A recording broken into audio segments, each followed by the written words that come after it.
Hello everyone, and welcome to Dark Within, your channel for exploring the unseen parts of our lives.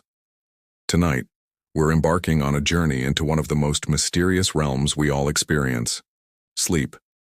It's a state we spend a third of our lives in, yet most of us know so little about what truly happens when we close our eyes. You might think of sleep as just turning off for the night, a simple reset. But the reality is far more complex and active. Sleep isn't just about rest. It's a dynamic, essential process that repairs our bodies, consolidates our memories, and even cleans our brains. Without it, the very foundations of our physical and mental health begin to crumble. Let's begin by understanding the architecture of sleep.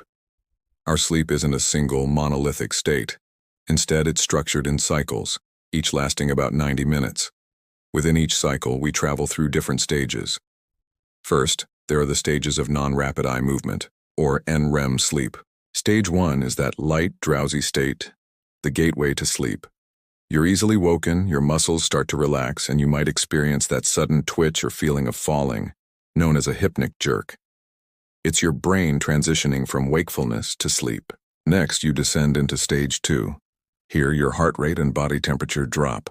Your brain activity slows down, punctuated by sudden bursts of activity called sleep spindles and K-complexes. These are thought to be involved in memory consolidation and protecting you from waking up. You spend about half your total sleep time in this stage. Then we reach the deepest, most restorative part of sleep, stage 3, also known as slow-wave sleep. This is where the magic of physical repair happens.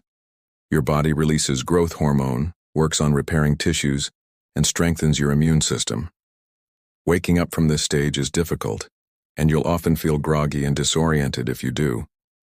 This is the stage that makes you feel truly rested and refreshed in the morning. After this deep dive, something incredible happens. You ascend back through the stages and enter a completely different world, REM sleep, which stands for rapid eye movement. This is the stage most associated with vivid dreaming. Your brain becomes almost as active as when you're awake. Your eyes dart back and forth behind your closed eyelids, your breathing becomes irregular, and your heart rate increases.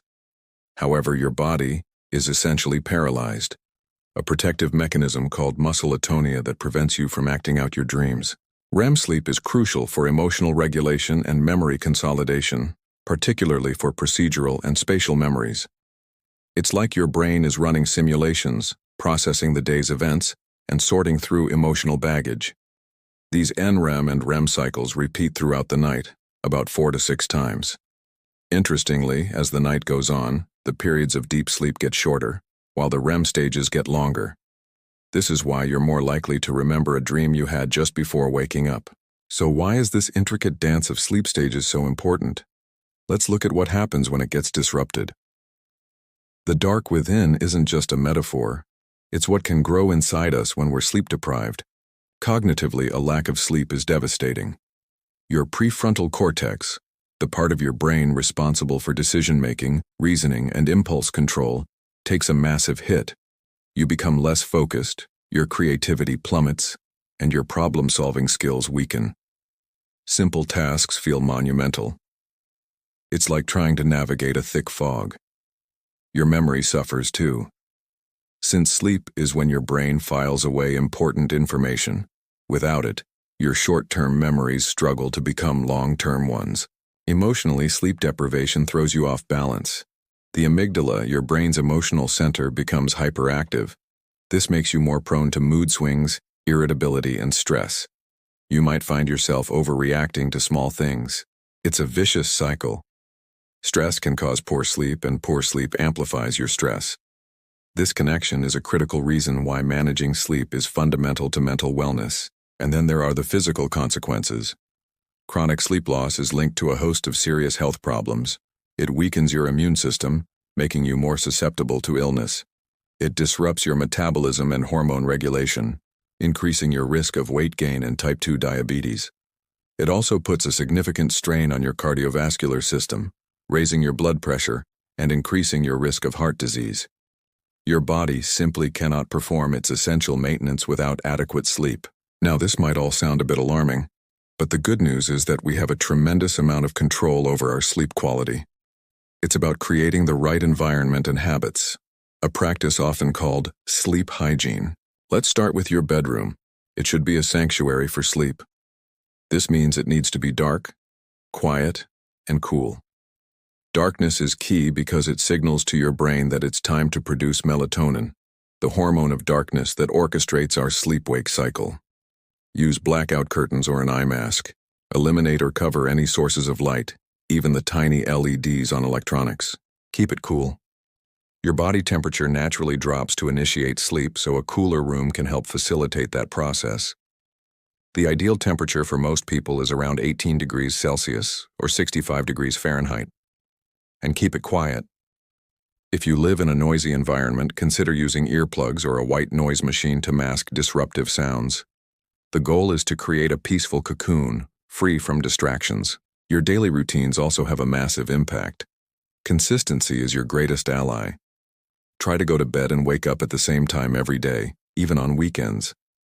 This helps to regulate your body's internal clock, or circadian rhythm, making it easier to fall asleep and wake up naturally.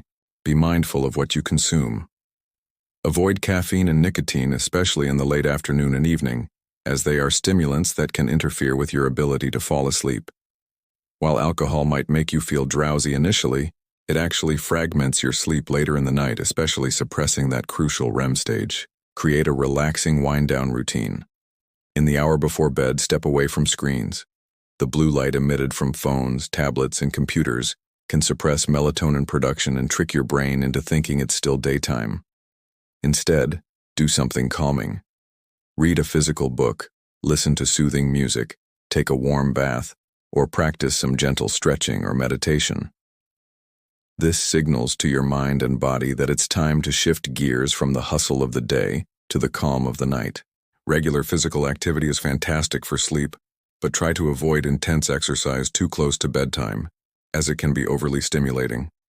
A morning or afternoon workout is perfect.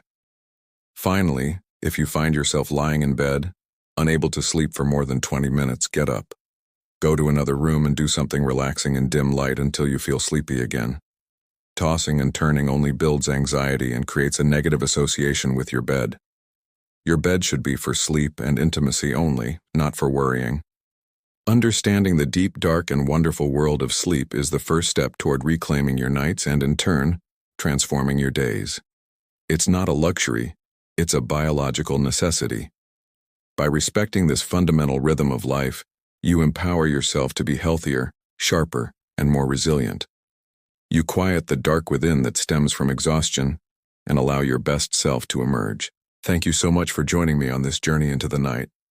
I hope this lecture has illuminated the importance of sleep for you. If you found this helpful, please give this video a like and subscribe to Dark Within for more deep dives into the unseen forces that shape our lives. Sleep well.